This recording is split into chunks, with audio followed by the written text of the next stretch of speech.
Welcome back, family. You're listening to Commitments Radio on WDRB Media. We are talking to our special guest, Orangeburg, South Carolina, or Orangeburg County, South Carolina Chamber of Commerce President James McQuilla. Look, I may have butchered all of that, but whatever.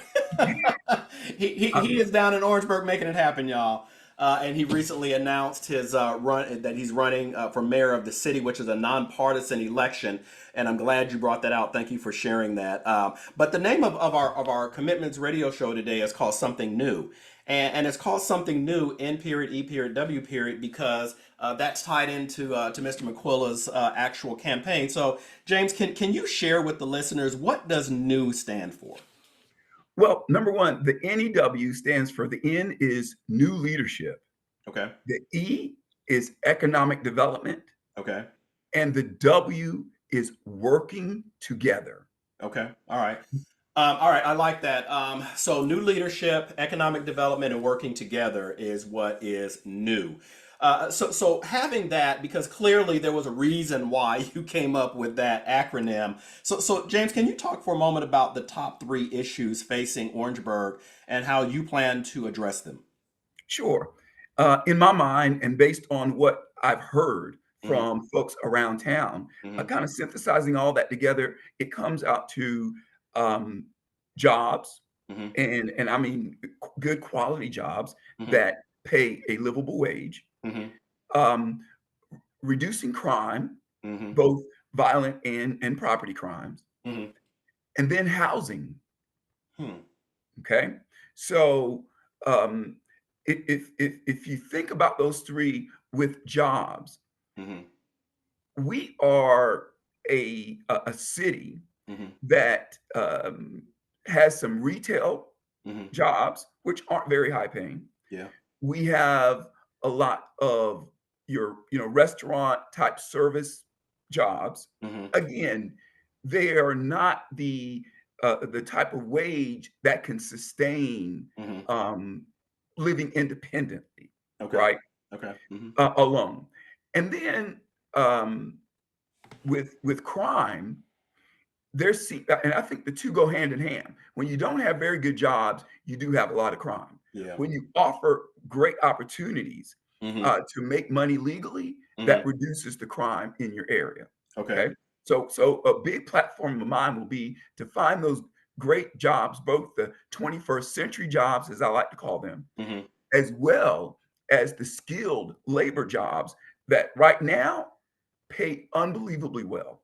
Okay. Okay, Okay. so bringing those back, and of course, housing. Yeah.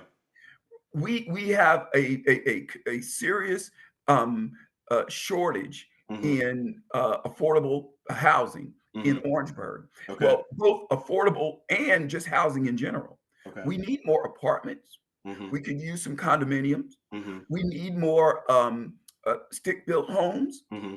here, Hmm. and so we have the ability to make that happen because we have a massive amount of land. Okay. Okay.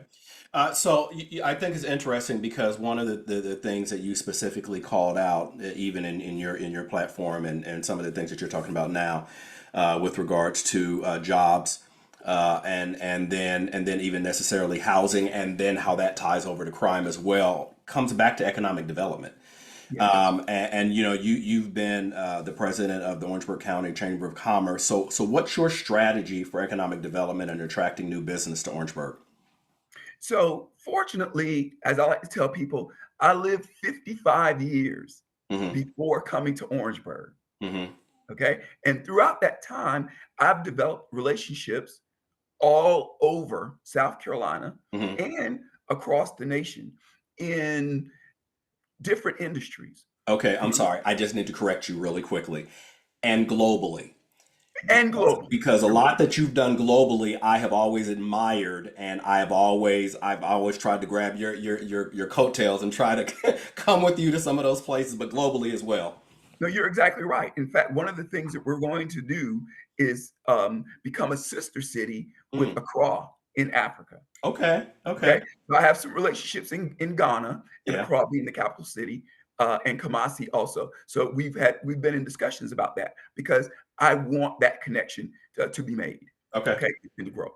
But I do have other immediate relationships in South Carolina that, because there's a lot of economic growth in and around, well, sorry, around Orangeburg, Mm-hmm. and because of where we're located, Mm-hmm. it works best here.